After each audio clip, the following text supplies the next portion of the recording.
is Imani Duncan-Price, and I am 35 years old. And what do? I do motherhood. I do wife. I do daughter.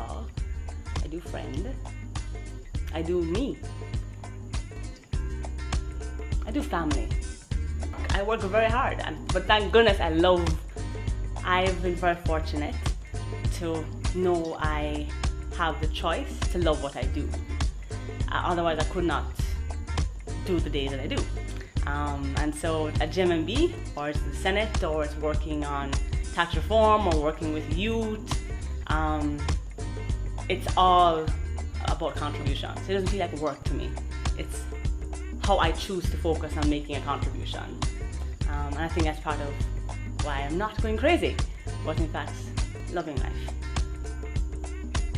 There is something about crisis, and there's always opportunity. And it's around the attitude in life. Think about anything you've been in, where you know that you're almost on the point of getting beat down, or you really can't go past, and it's by some kind of shift in something small, and an encouraging word, or a hug from a friend, or a prayer to God, and you got up the next day, and something shifted. Something can always shift, but when you focus on the ultimate outcome. So the phrase that this too shall pass is not a cliche throwaway phrase, it's real. So to everybody who is living in today's world, take the time to sit down and talk about what is my vision for myself?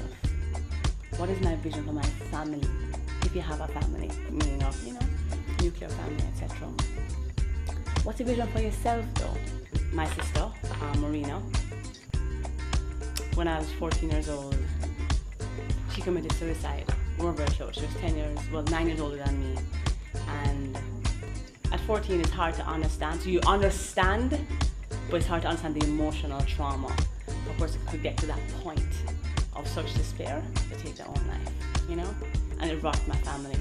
And it made us take stock, all of us individually, about life and how we choose to live life and how we choose to celebrate people. In fact, Auntie Joan, who started JMMB, she decided to pursue her dream and become an entrepreneur after Marina left us. So you know what, you can't always wait for your dreams to occur. Even at 52 years old, Auntie Joan said, this is my lesson. I am going to go out on a limb and pursue my dream. I've known what should happen in Jamaica in creating opportunities for people to pursue their own dreams, meaning through financial opportunities with the money market at the time. But it took that type of huge disappointment, and I can't even explain. I can't explain. That was hard. But the thing is, so life has disappointments. It's just the nature of life, and we all have. And by the way, I think if we all spoke about disappointments in life more often, we wouldn't all feel so alone when it happens, because we have the same things happen to us. It's incredible as human beings. The song, everybody wants the same thing, don't they? Everybody wants a happy life. So we all want the same thing. We'll have the same dreams and aspirations. We might want different levels of it, but it's the same motivation. Everyone wants to be loved and to love, right? Similarly, the pains that we go through as human beings, they're similar pains. But we don't talk about it for some reason in our society. We don't really share. Because we don't share, it's hard to go through. But that's why I share what I go through, because I'm hoping that by me doing so, it gives others the freedom to do so. I think it's an assurance that we learn lessons on how to deal with it and really move past it and celebrate. So, inspired living. Inspired living to me means living in the zone, living in your passion, living from your passion. Oftentimes, when we are raised as children, we're not encouraged to figure out what really turns you on. No matter you come out of bed raring to go, oh Lord God, please one more hour on the alarm clock, But gets you going, there's some nights when you're working on a project and you're so motivated or something, and you can stay awake for days. That's the zone. You have found something in your life, whether it be your work as your vocation, it could be your family, it could be the nature of the quality of your friendships, it could be community work, but something that gives your life meaning. And I think too often, I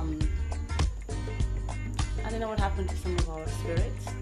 We accept less, and we shouldn't, because we're all children of God. We are divine.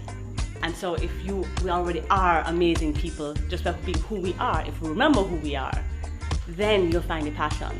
But some things happen in life and people get beat down and less than engaged, and they stop trying and it kind of gets settled with the day to day. I think when people remember that they have choices, then they can find inspiration in their life, in even the smallest things, and that can drive you. So for me, it's about living a life with meaning.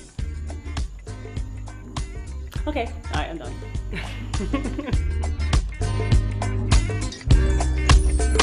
And I've got students to voicing, and I've got news for rejoicing. Now a new sun is rising, I count my blessings.